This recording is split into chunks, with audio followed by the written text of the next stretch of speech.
Mapalad at maligaya ang sumasampalataya sa di nakita ng mata.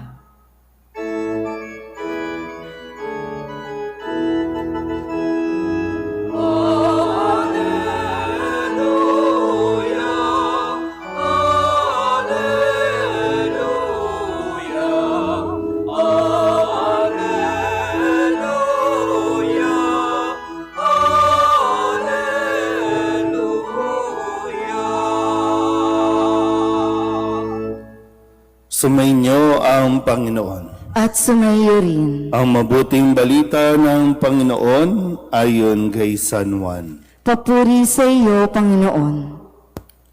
Noong panahong iyon, sinabi ni Jesus kay Nicodemo, ang mula sa itaas ay dakila sa lahat.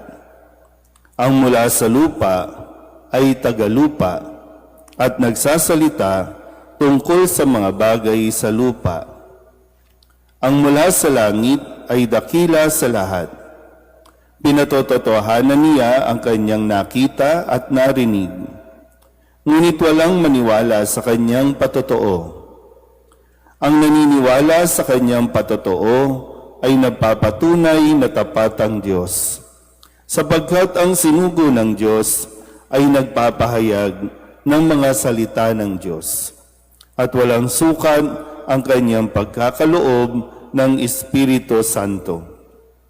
Minamahal ng Ama ang anak at ibinigay sa kanya ang kapamahalaan ng lahat ng bagay.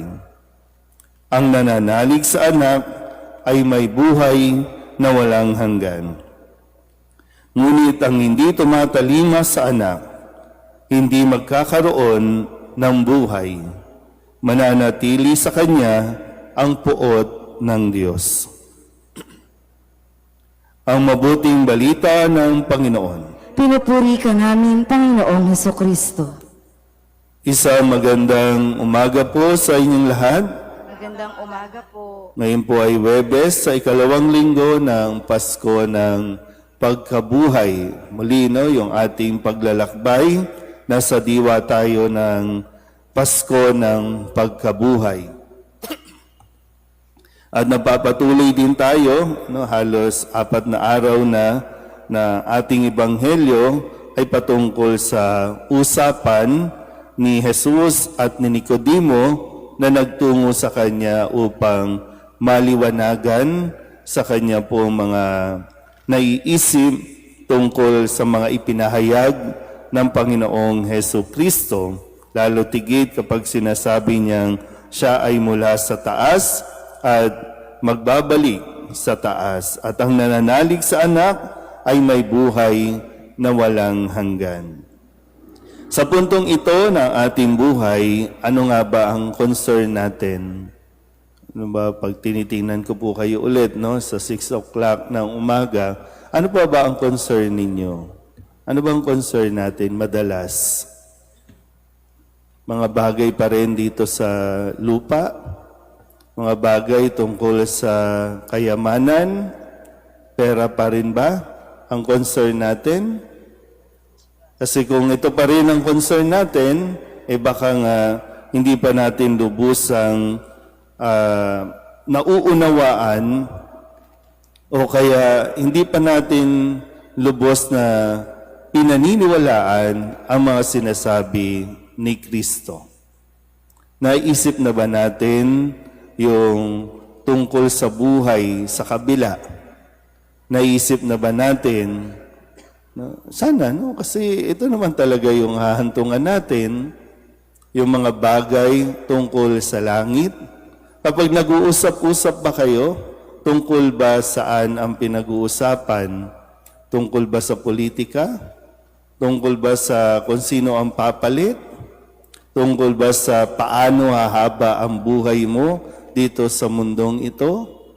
Kasi sayang naman ang diwa ng Pasko ng Pagkabuhay na sinasabi sa atin, diba? Si Kristo ay namatay at muling nabuhay.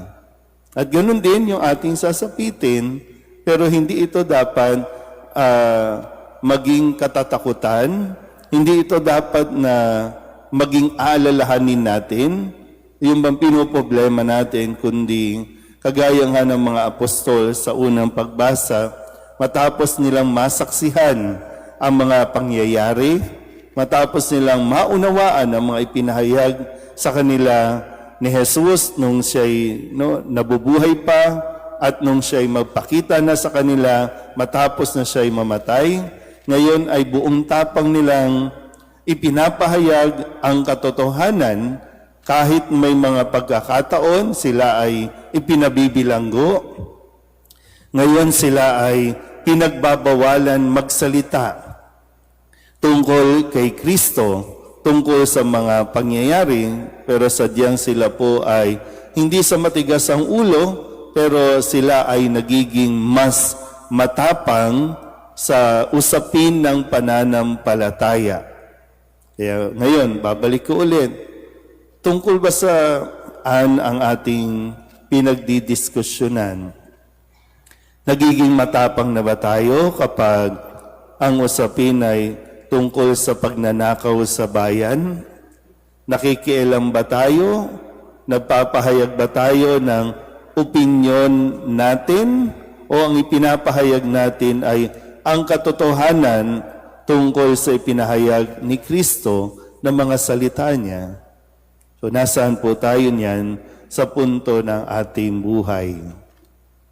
So sana po mapagnilayan din natin ng mabuti na lumalago dapat tayo o lumalalim ang ating pananampalataya, kasi kung hanggang ngayon ang iniisip mo pa rin ay manahimik lang at ang iniisip mo pa rin ay paano ka magkakapera, paano ka magkatatama sa loto, paano ka yayaman, ay malamang sa malamang talagang malayong-malayo pa tayo sa pangako ng Diyos.